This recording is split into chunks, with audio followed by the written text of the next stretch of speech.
Your dream home will cost you just as much as you think it will. New findings from Christie's International Real Estate show that robust growth in the luxury home market. As of May 2018, 36 $100 million and higher trophy homes are offered for sale. Joining me now for an exclusive is Christie's International Real Estate CEO, Conn.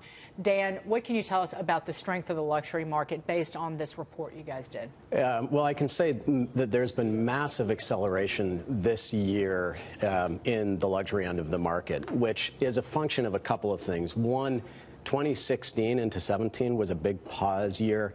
There's a lot of uncertainty, Brexit, elections basically all over the free world.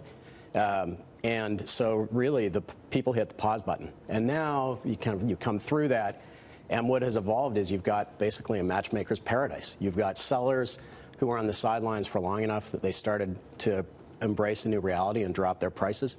At the same time, the buyers were buoyed by high asset values across effectively every asset class. So they're ready to buy. Sellers are ready to transact in pretty much every market. And you've got a recipe for strong growth across all of the markets. What are the most sought-after cities for luxury housing? Well, the hottest markets, if you think about velocity, are not the ones that you think of traditionally as the most luxurious. Victoria, BC, which is driven by a number of different demand drivers. DC and Paris, the areas south of LA, which became hot just because LA is not so approachable, San Diego, Orange County. The most luxurious markets still are the ones you would expect. Hong Kong, which all peak prices consistently. New York eclipsed London this year, so we're the #2 market. But London is still strong, right? Notwithstanding they still have some uncertainty. It's a great market for luxury.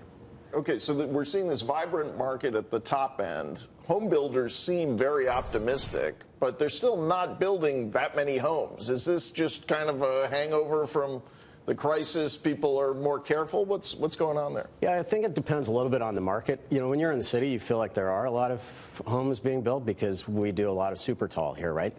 In markets where the super tall isn't a phenomenon, it's difficult to actually create the inventory. And I do think this is an issue that you see. Inventory is low in just about every market with the exception of a couple of notables, Miami, New York. And you would say, yeah, I mean, the builders are probably a bit cautious going in there.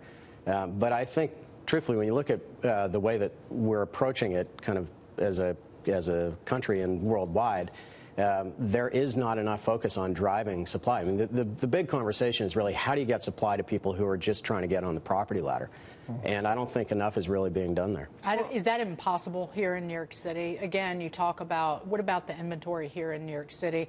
Last time you were on, I think the last time we spoke, we were talking about 432 Park, which is that giant, hideous tower.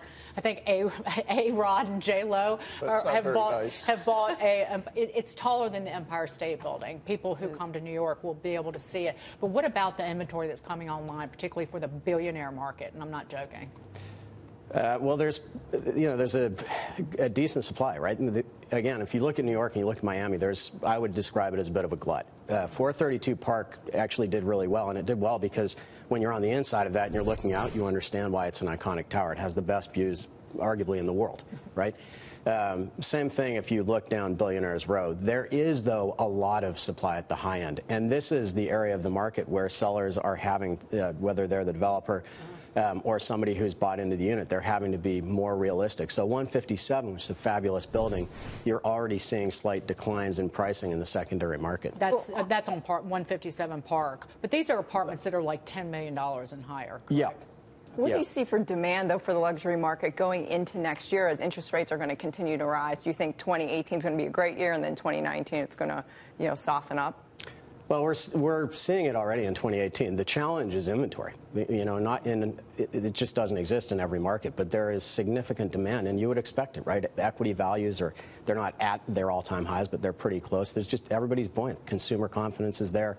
The economy is stable, right? It's growing at a reasonable clip, so people feel like they can buy. The challenge in a market like New York is you've got a lot of inventory, so sellers still have to be realistic about pricing to transact. I think that's going to be a theme in 2018. Buyers will still be buying. You need, it's a matchmaking. You have to have willing seller, willing buyer come together on pricing. And 2019, there's no evidence at this point that 2019 is going to be softer.